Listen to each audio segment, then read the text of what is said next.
চারটি ধামের একটি ধাম পুরীতে অবস্থিত। ভেবে দেখো, দুনিয়ায় জগন্নাথ ঠাকুরই সর্বশ্রেষ্ঠ। জগন্নাথ ঠাকুরের ভোগ লাগে 56 ডিশে। রথযাত্রা উপলক্ষে খাজা বানালাম আমি বাড়িতে বসে। দেখো, একদম মুচমুচে খাজা বানালাম। ভাঙলি ভেঙে যাচ্ছে, গুঁড়ো হয়ে যাচ্ছে। চলুন বানানো শুরু করি। এক বাটি ময়দা নিয়ে নিলাম।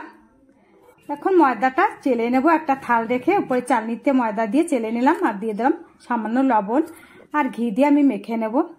খাজার ভিতরে কিন্তু লবণ দেওয়া হয় না, আমি একটু দিছি, ঘরে খাবো আর খেতে ভালো লাগবে তার জন্য। আর এখানে আপনারা খাবার সোডা দিতে পারেন, আমি কিন্তু দিই নেই।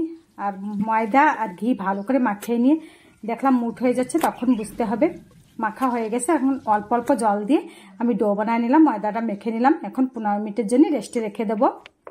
এদিকে একটা বাটি নিলাম, বাটিতে নিয়ে নিলাম সাদা তেল, আর 1 চামচ নিয়ে নিলাম তেলের ভিতরে ময়দাটা 15 মিনিট পরে আবার নিয়ে আসলাম। নিয়ে একটা একটা করে এখন লেচি কেটে নেব।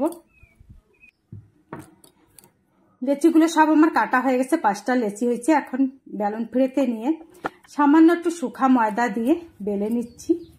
রুটির মতন বানিয়ে নেব। রুটির মতন বানানো হয়ে গেছে, পাঁচটা আমার একদম পাতলা করে বেলছি। বাটিতে যে তেল আর ময়দা দিয়েছিলাম ওটা মিশিয়ে একটা ক্রিমের মতন হয়ে গেছে। একটা রুটি নিয়ে রুটির পরে দিয়ে আরেকটা রুটি দিয়ে দিলাম, দিয়ে আরেকটা রুটি দিয়ে দিলাম। এইভাবে করে আমি 5টা দিয়ে দিলাম আর মুড়ে নিলাম। সাইড দিয়ে একটু কেটে এখন একটা একটা করে কেটে নেব।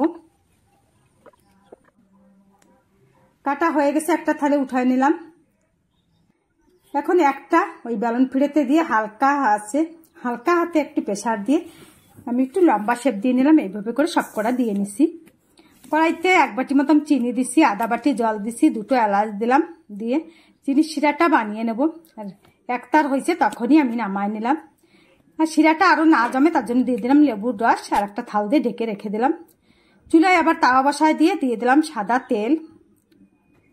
খাজাগুলো ভাজবো, তাই তেলটা একদম হালকা গরম, তখন দিয়ে দিলাম একটা একটা করে খাজা।